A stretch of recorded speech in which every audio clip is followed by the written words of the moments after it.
This project is to predict the temperature at the next hour given the weather conditions and temperature for prior hours. So this notebook has 4 sections. The first one is importation and cleaning. The second one is data exploration. And next is data preprocessing. And finally, it's modeling and validation. First, I imported packages and raw data, and I checked if there is missing values in training and testing set. And it turns out that there is no missing values here. And I also did visualizations for the training set. There are totally 14 features, and they are all time series data.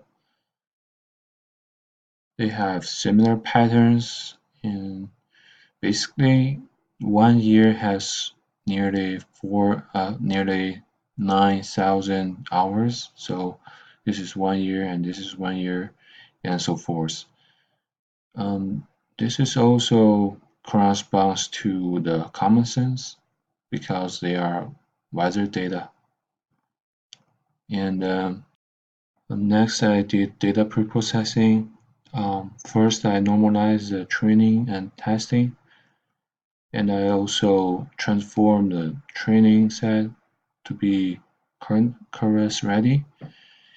I use a series to supervised function referenced by this website, and I produced the training X and the training Y. And to do validation, I split the original training set. So I set the validation size to be 20% of the original training set. And to feed the training, validation, and testing into the LSTM model, I transform and reshape them. And the second dimension is a time step, and the third dimension is the number of features. So next, we go into the modeling and validation. And first, you use a simple LSTM model. I set the number of neurons in LSTM layer to be 50, and I use the default dense layer. And it turns out that for both training and validation, the loss was nearly 0.055, which is not bad. So it's a good start. But I noticed that after 30 epochs also, there's a sign of overfitting.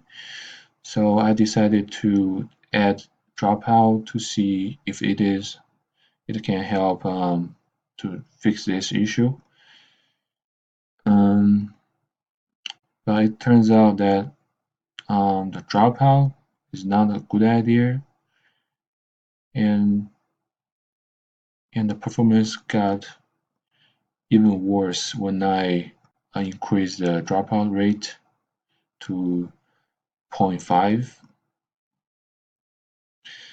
So I decided to abandon dropout, and I increased the number of neurons in LSTM layer.